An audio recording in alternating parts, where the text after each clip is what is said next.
আসসালামু আলাইকুম, welcome to BD study apps. Hello প্রিয় শিক্ষার্থী, তো তোমরা যারা ডিগ্রি দ্বিতীয় বর্ষ রয়েছ, আজকের এই ভিডিওটি তোমাদের জন্য। আমাদের আজকের টপিক ইসলামিক স্টাডিজ তৃতীয় পত্র। তো তোমরা জানো যে তোমাদের পরীক্ষাটা খুব দ্রুত এগিয়ে আসছে এবং এই অল্প সময়ের মধ্যে তোমাকে এই প্রস্তুতিটা নিয়ে নিতে হবে। তো মূলত তোমাদের এই পরীক্ষাটা হবে 10ই জুলাই বৃহস্পতিবার দিনকে আর কি, তৃতীয় পত্রটা। তো তার ধারাবাহিকতায় আমরা এই সাজেশনটি তোমাদের জন্য তৈরি করেছি। তো প্রথম থেকে শেষ পর্যন্ত দেখো, তো আশা করি অনেক কিছু বুঝতে পারবে। আর যারা আমাদের এই সাজেশনটি নিতে চাও, এটি ক বিভাগ, খ বিভাগ, গ বিভাগ সম্পূর্ণ প্রশ্ন প্লাস উত্তর সহ। তো যাদের বই নেই তাদের জন্য এটা প্লাস পয়েন্ট হবে, আর এখান থেকে শতভাগ কমন থাকবে সেই নিশ্চয়তা দিচ্ছে। তো চলো শুরু করি আমাদের আজকের ভিডিওটি। তো আমি তোমাদেরকে ক বিভাগ থেকে কয়েকটি প্রশ্ন দেখিয়ে দিচ্ছি। আমাদের 1 নম্বর প্রশ্ন, ঈমান কি? মহানবী সাল্লাল্লাহু আলাইহি সাল্লাম আল্লাহর পক্ষ থেকে যা কিছু নিয়ে এসেছেন সব কিছুর প্রতি বিশ্বাস স্থাপন এবং তার স্বীকৃতি দেওয়াকে ঈমান বলা হয়। আমাদের 2 নম্বর প্রশ্ন, ইসলামের মূল ভিত্তি কয়টি ও কী কী? তোমরা সকলেই জানো যে ইসলামের মূল ভিত্তি হচ্ছে 5টি: কালেমা, নামাজ, রোজা, হজ এবং যাকাত। আমাদের 3 নম্বর প্রশ্ন, আদ-দীনু শব্দের অর্থ কী? তোমরা সকলেই জানো যে আদ-দীনু শব্দের অর্থ হচ্ছে ধর্ম। আমাদের 4 নম্বর প্রশ্ন, শাহাদাতুন শব্দের অর্থ কী? তো শাহাদাতুন শব্দের অর্থ হচ্ছে সাক্ষাৎকার বা সাক্ষাৎ দেওয়া। আমাদের 5 নম্বর প্রশ্ন, সালাত শব্দের অর্থ কী? তোমরা সকলেই জানো যে সালাত শব্দের অর্থ হইতেছে দোয়া করা। আমাদের 6 নম্বর প্রশ্ন, ইসফার অর্থ কী? ইসফার অর্থ উষার উজ্জ্বল দোয়া। আমাদের 7 নম্বর প্রশ্ন, তাসবিহে জোহা বলতে কি বোঝো? সূর্যোদয়ের পর হতে দুপুরের পূর্বে যে সকল নফল নামাজ আদায় করা হয় তাকে তাসবিহে জোহা বলা হয়। আমাদের 8 নম্বর প্রশ্ন, সালাতের আরকান কয়টি? উত্তরটা হচ্ছে সালাতের আরকান 6টি।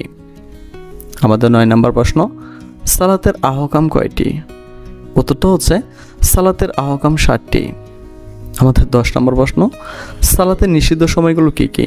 মনে রাখতে হবে সালাতের নিষিদ্ধ সময়গুলো হচ্ছে সূর্যোদয়ের সময়, দ্বিপ্রহর। তো আমাদের ফেসবুক গ্রুপ হচ্ছে যেটা BD study apps by Abdullah, আর আমাদের ফেসবুক পেজ হচ্ছে যেটা বিডি স্টাডি অ্যাপস।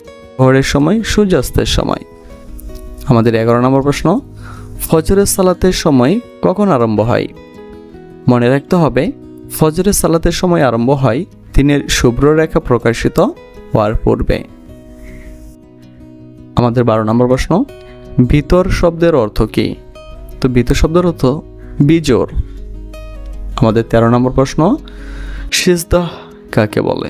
উত্তরটা হচ্ছে আল্লাহ তাআলার পরম আনুগত্যের প্রকাশ হিসেবে মাটিতে মস্তক অনবত করাকে সিজদা বলা হয়। এরপর দেখো আমাদের 14 নম্বর প্রশ্ন, আজান কাকে বলে? নামাজের জন্য মুয়াজ্জিন যে শব্দগুলির মাধ্যমে মানুষকে আহ্বান করে তাকে আজান বলা হয়। আমাদের 15 নম্বর প্রশ্ন, তাকবীরে তাহরিমা বলতে কি বোঝো বা বলতে কি বোঝো? একই জিনিস। তো তাকবীরে তাহরিমা হচ্ছে সালাত আদায়কারীর সাথে পৃথিবীর সকল সম্পর্ক ছিন্ন হয়ে যাওয়া। আমাদের 16 নম্বর প্রশ্ন, সুবহে সাদিক বলতে কি বোঝো? উত্তরটা হচ্ছে যে ফরসা বাপ উত্তর দক্ষিণ দিগন্তে বিস্তৃত হয়ে ওঠে এবং না মিলে ধীরে ধীরে ভোর হয়ে যায়, তাকে সুবহে সাদিক বলা হয়। আমাদের 17 নম্বর প্রশ্ন, পৃথিবীর সর্বপ্রথম মসজিদ কোনটি? মনে রাখতে হবে পৃথিবীর সর্বপ্রথম মসজিদ হচ্ছে মসজিদে হারাম। আমাদের 18 নম্বর প্রশ্ন, ইহসান কি? স্রষ্টা ও সৃষ্টির প্রতি আন্তরিকতার সাথে স্বীয় দায়িত্বসমূহ যথাযথভাবে সম্পাদন করাকে ইহসান বলা হয়। আমাদের 19 নম্বর প্রশ্ন, বিদউন শব্দের অর্থ কি? মনে রাখতে হবে বিদউন শব্দের অর্থ নতুন সৃষ্টি। আমাদের 20 নম্বর প্রশ্ন, কবিরা গুনাহ বলতে কি বোঝায়? যে গুনার ব্যাপারে শরীয়তে সুনির্দিষ্ট শাস্তির বিধান রয়েছে তাকে কবিরা গুনাহ বলা হয়। আমাদের 21 নম্বর প্রশ্ন, কোন গুনাহের কাফফারা হয় না? মনে রাখতে হবে কবিরা গুনাহের কাফফারা হয় না, এটা হয় না হবে আর কি। এটা সফটওয়্যার জনিত মিস্টেক হয়েছে আর কি, হয় না হবে, হয় না। আমাদের 22 নম্বর প্রশ্ন, ওয়াকদু শব্দের অর্থ কি? তো ওয়াকদু শব্দের অর্থ প্রতিনিধি। এরপরে দেখো সুবাতুন অর্থ কি? তো সুবাতুন শব্দের অর্থ অঙ্গ। আমাদের 24 নম্বর প্রশ্ন, ইলম কাকে বলে? কোনো বিষয় জানা ও অবগত হওয়া নামই হচ্ছে ইলম। আমাদের 25 নম্বর প্রশ্ন, কিতাবুল ইলম অর্থ কী? তো কিতাবুল ইলম অর্থ জ্ঞান বিষয়ক অধ্যায়।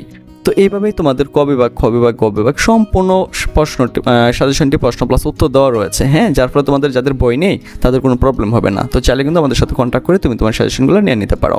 তো আচ্ছা, এখান থেকে বিদায় নিচ্ছি। কথা হচ্ছে আবার এক নতুন ভিডিওতে। সে পর্যন্ত সকলে ভালো থাকো, সুস্থ থাকো এবং সাথেই থাকো বিডি স্টাডি অ্যাপসের।